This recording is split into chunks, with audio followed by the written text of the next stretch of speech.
So you are welcome to Beyond Entertainment Show with PVO, and today we are talking about something that is very, very important to making movies. Not just gospel movies, but making movies generally. And it's the issue of costume. ẹ̀dá bẹ́ẹ̀ ni kí n ti dé a ti ń wá ní arán sí yín gan ó ti tó bí ọjọ́ mélòó kan tí màmá kí mi ṣòjòjò wọ́n lè sọ̀rọ̀ wọ́n lè jẹun wọ́n kàn sùn kálẹ̀ ní. Màmá wa dà báyìí. yípe nílé. What is the role that costumes have to play in interpreting your role or in making our set to be very beautiful? And with me today is evangelist brother Apostle, and you're an architect. Yes, sir. How do you address architect? Architect. It is when you write it that you now put arc. Okay, but it's generally architect, and we thank God for his life. And I'm talking about no other person than Kayode Babalola, they call me K-Babs. Yes. Thank you for the privilege, sir. Thank you so much. So today you are looking good. Same to you. I see. And I think we have shades of blue. Yes. But I don't have this stuff. And you have This is your style. This is my style. It's unique. Yes, we are talking about costumes. Stick around as we listen to K-Babs.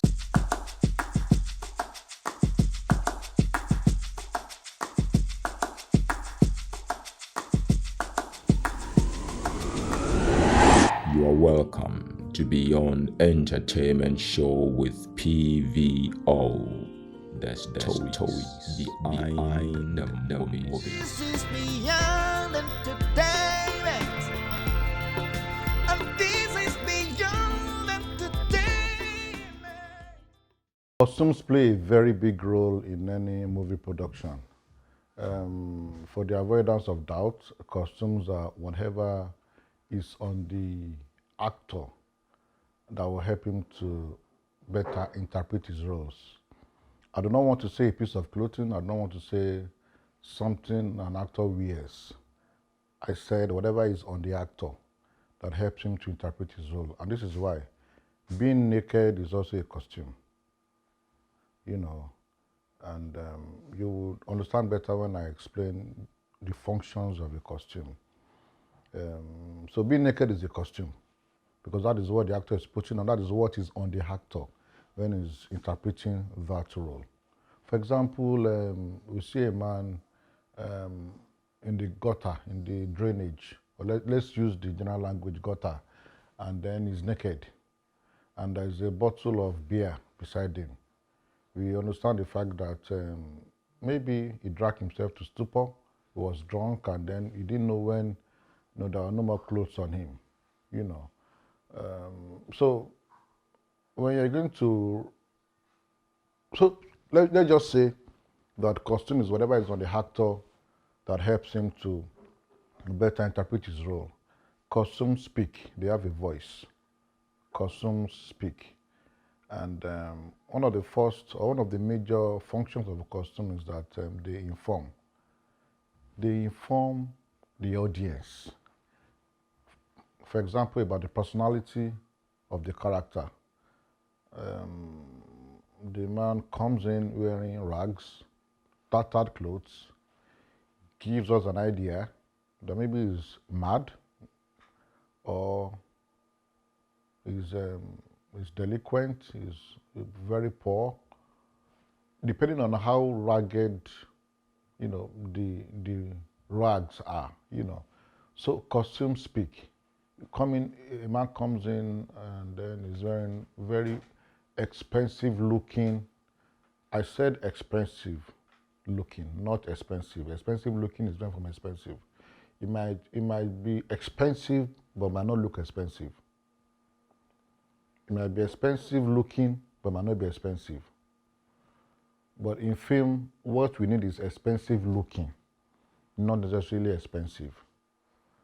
Some people will wear t-shirts. A t-shirt can be sold, one t-shirt, one round neck t-shirt can be sold for 150,000. But it's ash color, dull, and until you feel it, you might not even know that it's worth that much. But when someone wears that on set, it looks cheap. But the man wearing it understands how much he bought it. So in film, we're not looking for expensive, we're looking for expensive looking. So a man comes in wearing expensive looking agbada lace, and then with ornaments, with beads and all that, showing us that he's a rich man. So costumes speak, they inform about the personality. They also inform about the era of a film. For example, a film set in 1408.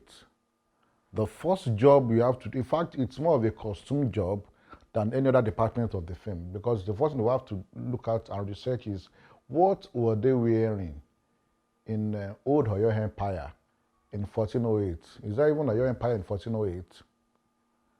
So costumes speak, they inform about the personality of the actor, they inform about the era of the film, and so many other information that they give. That's the first function of a costume. Number two, costume enhances. They help to enhance the acting of the actor. The first function of costume is that it informs. It informs about the personality. It gives us that information about who the character is, the personality of the character. It gives us the information of the era in which the film is set and other information that might be needed. Number two, a costume enhances. It enhances the acting of the actor. When sometimes you might not get yourself in any role, but when you're in the right costume, it sends a signal to your brain that this is who you are. Then it helps to enhance your acting prowess, your acting ability. So costume enhances. So when you're putting on a rich man's clothes, you look at yourself and then it comes, you feel rich, and then you behave rich. Sometimes you wear a costume of a soldier, and then it helps you to enhance your acting as a soldier. So costume enhances. Sometimes when you're supposed to act a prostitute, for example, you might not be able to get into character. But by the time you put on the costume of a prostitute, you look at yourself and then it changes, because it transforms you from who you are as a person to the character you are playing.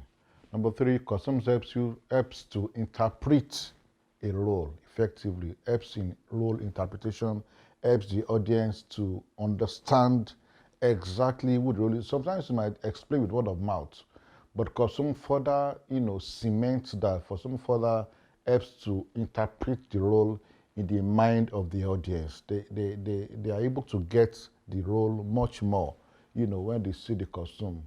And then finally, costume helps you in beautifying your set.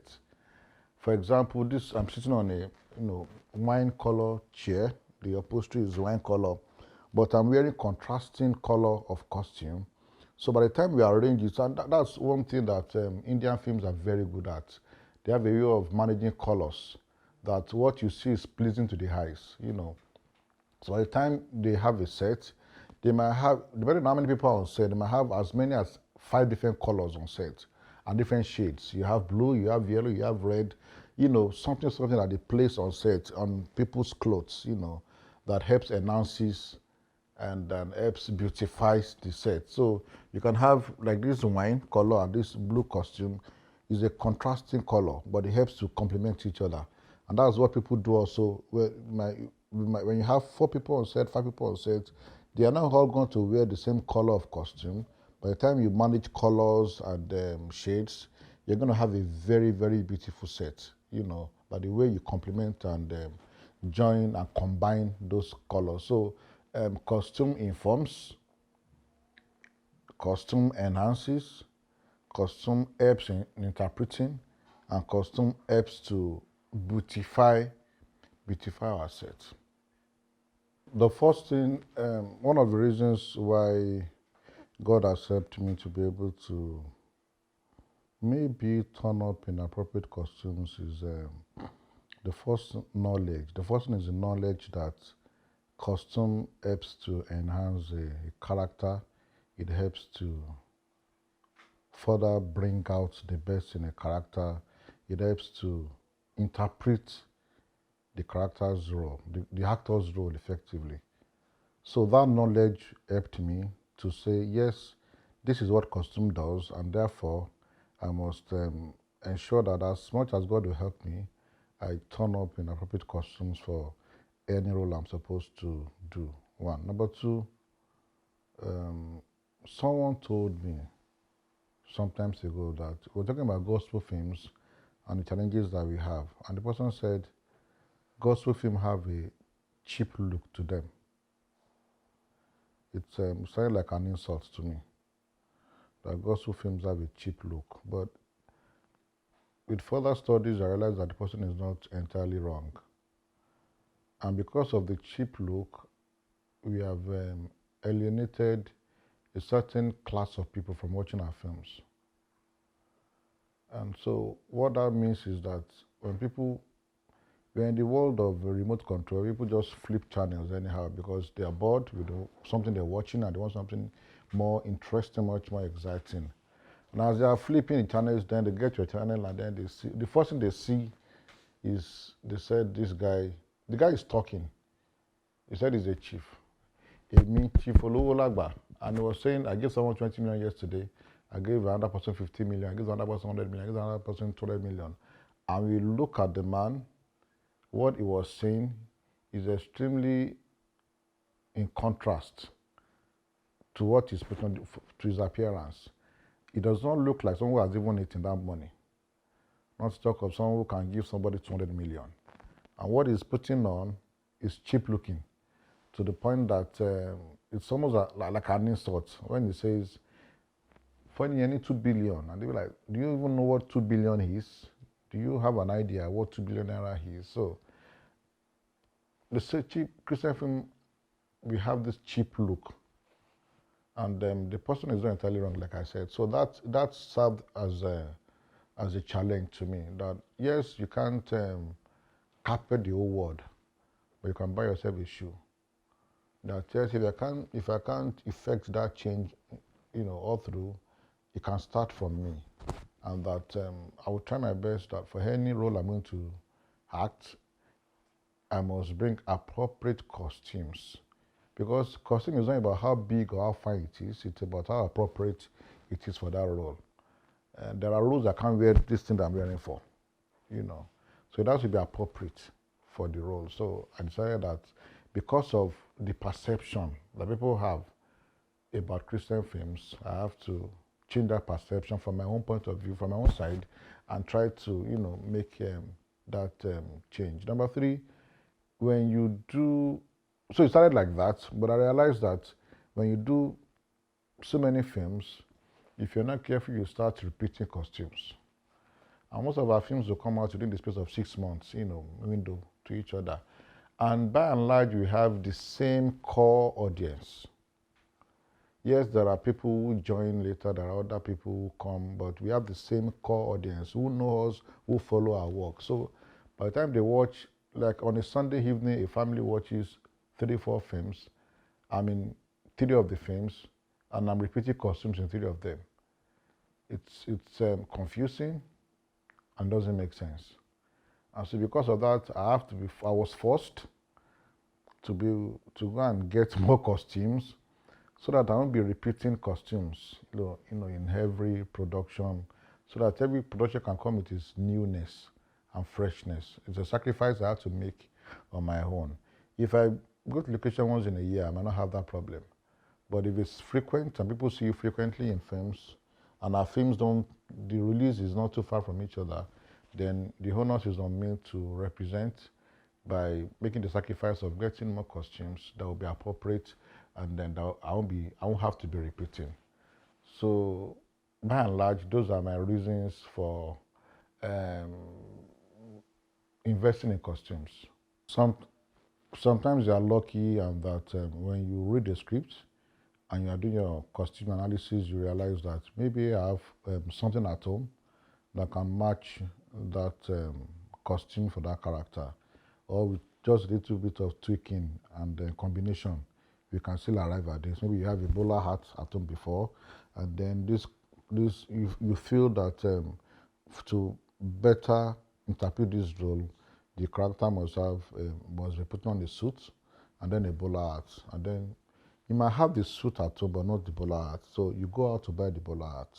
So sometimes I'm lucky that I have some of the costumes at home, or I can adjust and combine.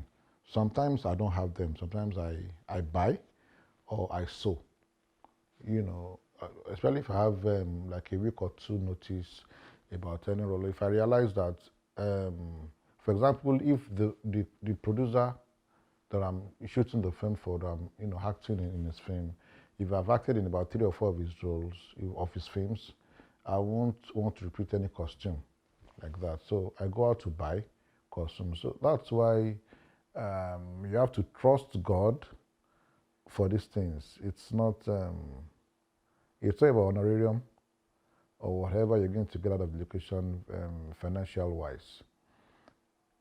I see myself as a stakeholder in the gospel film industry. I see myself as a voice.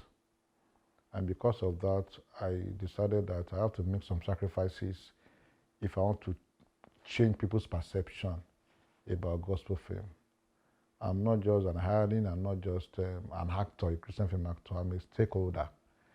I'm a stakeholder in the gospel film ministry. So because of that, it's a responsibility I have to change people's perception about gospel film. So what that means is that if I'm called to act, I have to give my best and act very well, so that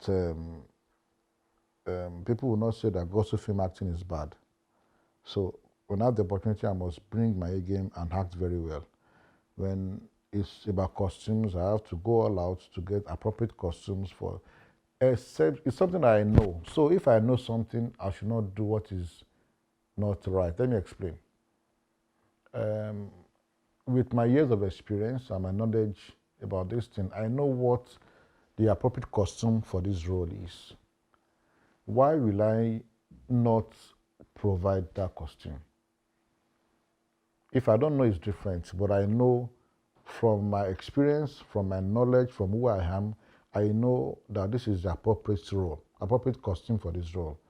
I must find that costume. And hireling will just say, well, how much are they going to give me as an honorarium? I'll just wear whatever I have at home and bring it. But as a stakeholder, as a voice in the ministry, I have that responsibility to go out and get what is appropriate for the role. So, but for general people, what you would do is that the first time, whenever you get a script, either you yourself do your costume analysis, or a costumier tells you what to wear. Look, check at home and try to see if you have what is required. Do you have everything, or you have some? Then you can combine with, you can pick A here and B here and combine it. Or if you have a part but you don't have a part, you can go out and buy it if it is possible. It's good. You see, when we see secular films, the things we envy in them are not things to be envied, because you see this glamour, this beauty, this excitement, everything is beautiful, everyone is wearing something appropriate. Yes, they have costumiers who buy or rents or leases costumes, but this is why people watch films. What they want to see must be pleasing to their eyes, And so if you can, it's always good to go out and trust God to get a good costume. It does not have to be expensive. It can be expensive looking. As long as we have beautiful, bright colors that are camera friendly. You can buy Ankara of maybe 1,000, maybe 2,000 naira, 4 yards of Ankara. If it's flowery prints, colorful and all that, it's going to come out on the camera. So it does not have to be expensive. Excuse me.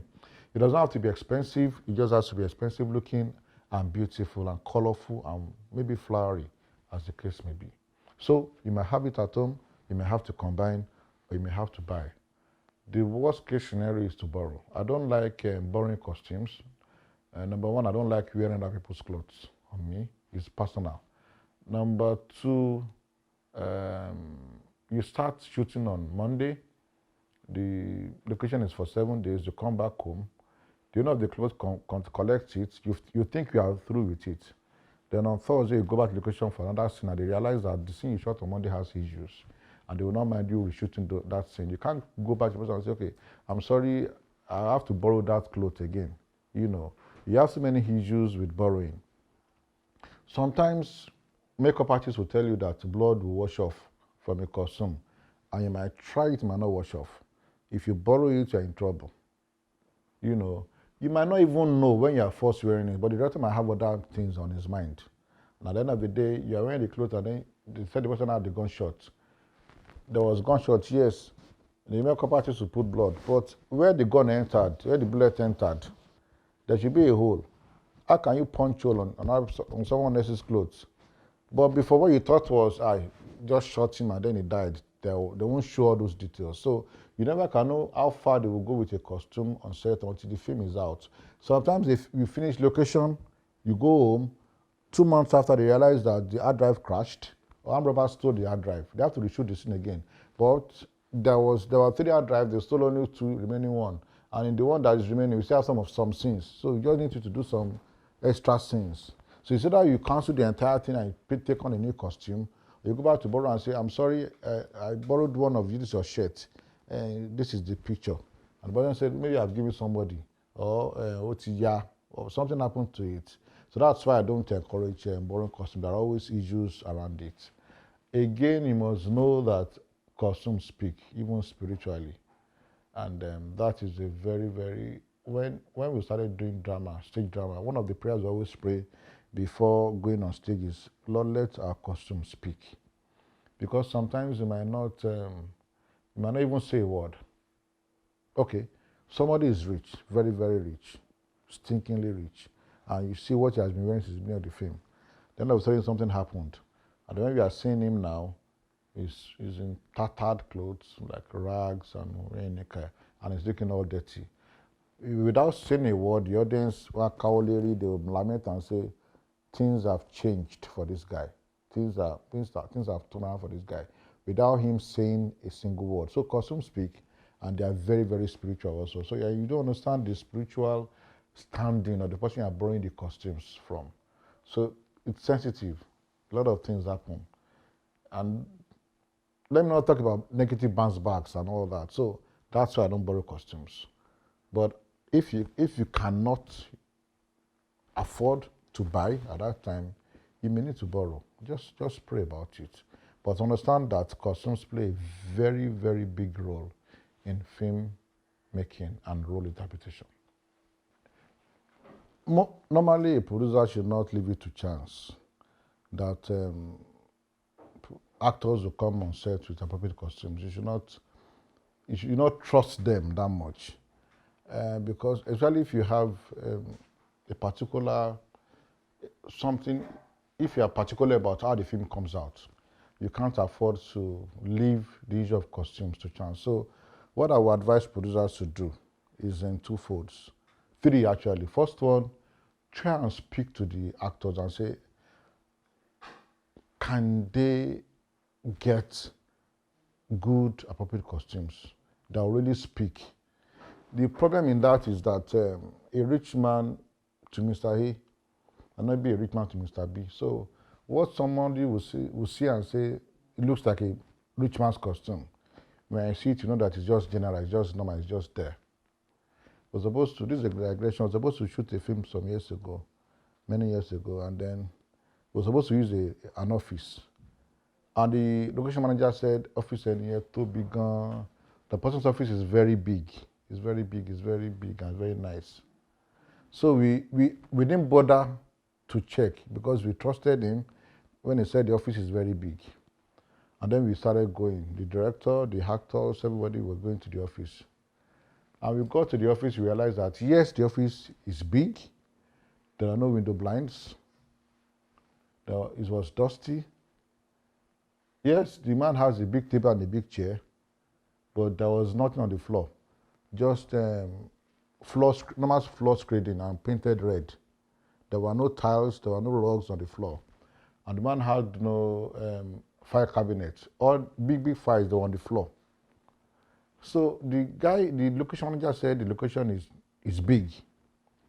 True. The man's table and chair, big. True. It's a big man's office, true. But it's not a big man in a private company. So what A we feel is expensive looking to B, because of B's exposure and what B knows. B knows that this is just normal. For some people to buy a 10,000 naira shirt is a big deal. For some people to buy a 200,000 naira shirt is normal.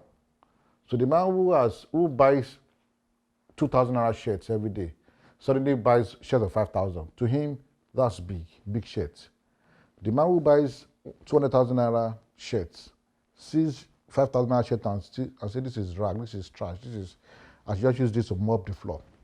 So based on your exposure, your experience, who you are, your knowledge, the costume you will call a rich man's costume is not what Mr. B will call a rich man's costume. And they may be right. There are rich men that are frugal. There are rich men that are simple. But this is make-believe. And we must see the rich man-ness in the rich man. Therefore, I would advise producers to speak to actors and say, can you help us get so type of costume? It is very important for the role you're taking. Another thing they can do, producers, is to go and buy cheap but expensive looking costumes for their very, very important casts. So it might be 3 or 4 major casts that you have. Apart from whatever they are bringing, go out there and buy costumes that are expensive looking. You don't have to do that for everybody, but can do that for your lead characters. Then the third one is that they cannot try to borrow. The challenge with borrowing is that there is the issue of size. When you borrow something, they say, what's the size? I would say it's XXL. And I've realized that XXL, XXL, whatever they call it, sometimes is deceiving, because your XL can be somebody else's 2XL. So borrowing costumes might be confusing because they might get to set and might not size them as good as it would have. They said this person is a governor, for God's sake. He's a governor. His clothes must fit him. It must be as close to him as possible. So what am I saying? I'm saying that if actors on set don't have appropriate costumes, the first thing the producer can do is to talk to them way before location and get them to commit to getting a very good costume. Number 2, you can buy expensive looking costumes. And number 3, you can borrow. This is Beyond Entertainment. Woohoo! Keep watching Beyond Entertainment Show with PVO. Woohoo! And this is Beyond Entertainment. Thank you so much for sticking around. This is Beyond Entertainment Show with PVO, and I'm your host, Victor Olukoju. Please keep watching Beyond Entertainment Show, and may the Lord bless you. So, K-Babs, thank you very much. Thank you very for coming much, around. Thank you, sir. You're always a blessing. It's a We privilege. appreciate you, bro. Thank you, sir.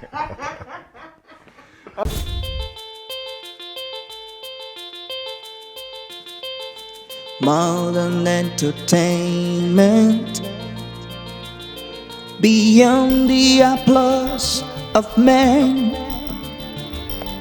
we seek for something valuable, and that is the soul of man, yeah. And that is the soul of man. Men and women, so down for God. And this is Beyond Entertainment. And this is Beyond Entertainment. Beyond Entertainment. Keep watching Beyond Entertainment Show with PVO.